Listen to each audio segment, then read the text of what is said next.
For the past few weeks, I've been drawing my single-player world to make one big collection of its whole story. I've already drawn a few in the first part, but this is the second, so I'm drawing a few more. How this works is I'm taking screenshots of moments that I want to remember, and then I'm drawing them again. I also want to emphasize that this is a very chill series. I'm not rushing anything, I'm just doing it the pace I want to go. Which honestly means this might be a really long journey. And as all good journeys start, we started small. Sorry, don't mind me, I'm just robbing you blind. So these are just really boring houses. They don't even have a blast furnace for me to steal. I don't want your stupid brewing stand.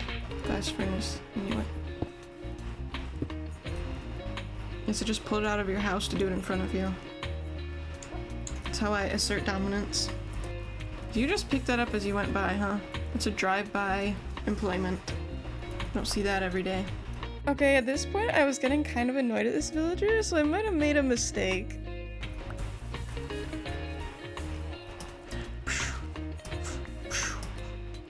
Oh, no! I'm so sorry, baby. I am so sorry. Now, obviously, I wasn't gonna draw myself beating up my dog, but I did want to draw me giving him a big hug.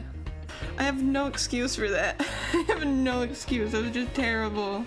Okay, I struggled a bit with like the posing on this and the composition and the scale of me in relation to my dog. In the end, I think it worked out fine. And I made sure to give my dog like a big dopey grin, so you know he's fine. He's just chilling. He's having fun. He's a good boy. This guy is kind of becoming the focus of some of my drawings. Like, I think I have at least 2 others already with him as a subject. I need to maybe branch out a bit. Anyway, yeah, with all my complaining, I still did enjoy drawing this. I like what I did with the background and the clouds, and I do like how the pose turned out, even though it was kind of a pain. It's just a cute little bonding moment. No evidence of me ever accidentally hitting him with anything, because I would never. After that little hiccup, I really just went back to making progress. Oh, this is so cute. This is so cute. You're so cute. Look at this. This is so cute. Oh wait, no, I've been meaning to plant these. And then I chopped this tree down, which ended up being a doofus move because then I hardly had any leaves, and I didn't get any saplings, and I had to go and get more later. Why are you up here? Dude, you're gonna die. Why are you up here? I mean, at least my cat's got... I was gonna say my cat's got smarts, but here you are. I'm disappointed in the both of you. This is crazy. Okay, so Minecraft Pets teleporting is like really convenient most of the time, but also it can put them in some danger, like right here. So I thought I had to draw them just to like show how stupid they were acting. This wasn't an important moment in my world at all, but I thought it was a funny enough one that I just wanted to kind of doodle it. The figure didn't really give me any issues, and neither did the dog, but the cat I struggled with. I struggled with its head shape and like how it was facing, but eventually, like, I got something that I was pretty happy with. Also, I swear I've gotta come up with names for these guys, because right now I'm just calling them the dog and the cat, and that doesn't really work.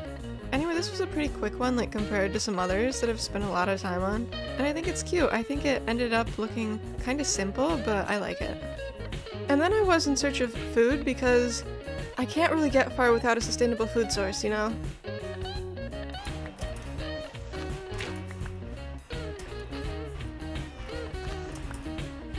It's like dangling, running around in front of an iPad kid.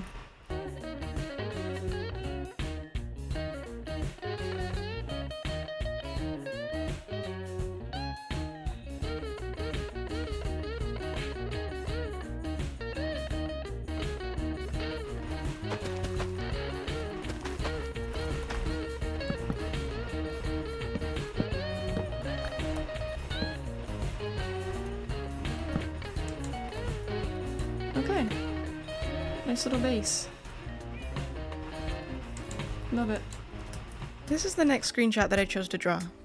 Okay, first, yes, I did draw the mountain like huge in comparison to the screenshot. Like, the scale is a lot bigger than it is in reality, but that's what we call a creative decision. I just thought it looked nice when it was all dramatic.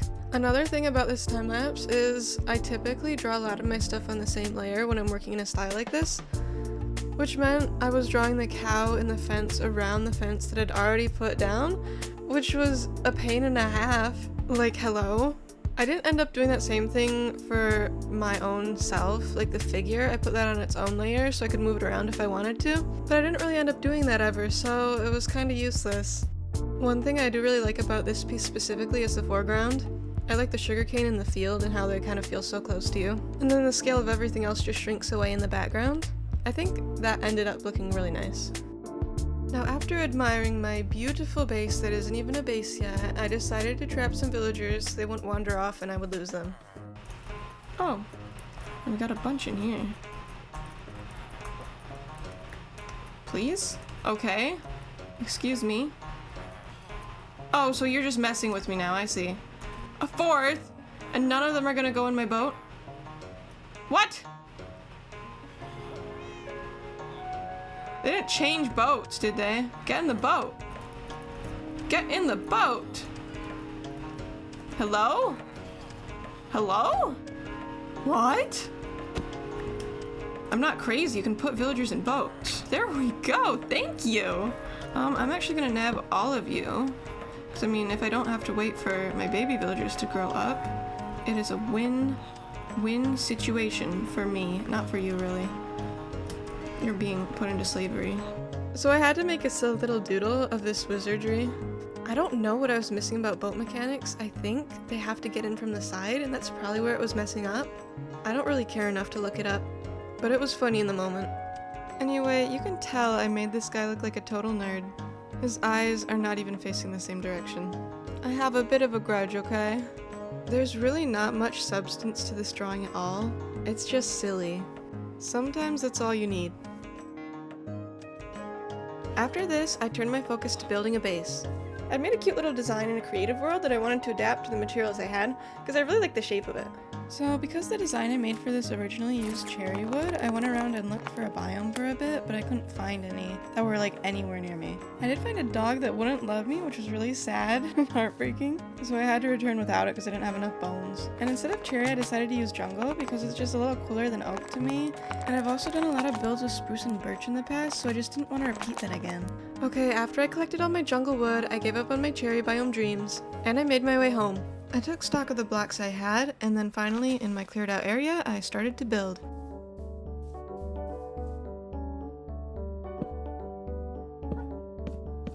And then immediately tore it all down because I changed my mind on which way I wanted it to face, which messed up the whole positioning. That was a real morale booster. But after that, I did finally start to build.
It didn't take too long to get like the basics of the main structures in, like all the walls and the ceilings. Then I was really just working on details like windows and flooring and the bushes. I had collected some flowers earlier when I was looking for the cherry biome, so I used these around the house too. I mean, there was some house decoration I'd planned in creative that I wasn't at least gonna do yet in survival, like bookshelves I was saving for my enchanting setup. But I could make do until then. I had other things I could decorate with. And then I was wandering around the outside of my house just looking at it when this guy spawned in, and you'll never guess what was in his trade menu. It was a cherry sapling, which was devastating. I mean, not really, I didn't care that much, but still it was funny. Even though I didn't get to build with it, I took a cherry sapling and I planted it in case I want to use it in the future sometime. After that, it was time to work on my bedroom again, and I had to go with the classic red bed. I honestly don't think anything can beat it. And then decorating the interior didn't take too long because I'd already worked out a bunch of it in creative, so it wasn't that complicated. Finally, I was really happy with the exterior of my house, and I decided it was time to draw it. Now, there's a lot I could say about this piece, but I think the really obvious thing is the colors. Like, I switched it up from what I was doing before. I decided to color pick from the screenshot to make the background accurate to the colors in Minecraft, instead of adapting them to my own palette that I like to use. Like, I have a love for both of these techniques, but I think this was the right choice for this one. I think the main thing is that I didn't want to be struggling with picking colors on top of struggling to make a building, because I don't often draw buildings. Now obviously the result of this color palette choice is a picture that looks a lot closer to the screenshot, which definitely has a charm to it, and this honestly might be one of my favorites that I've made so far. Now, while I stuck to the Minecraft colors for most of the background, I did use bright colors for the flowers, which really made them pop.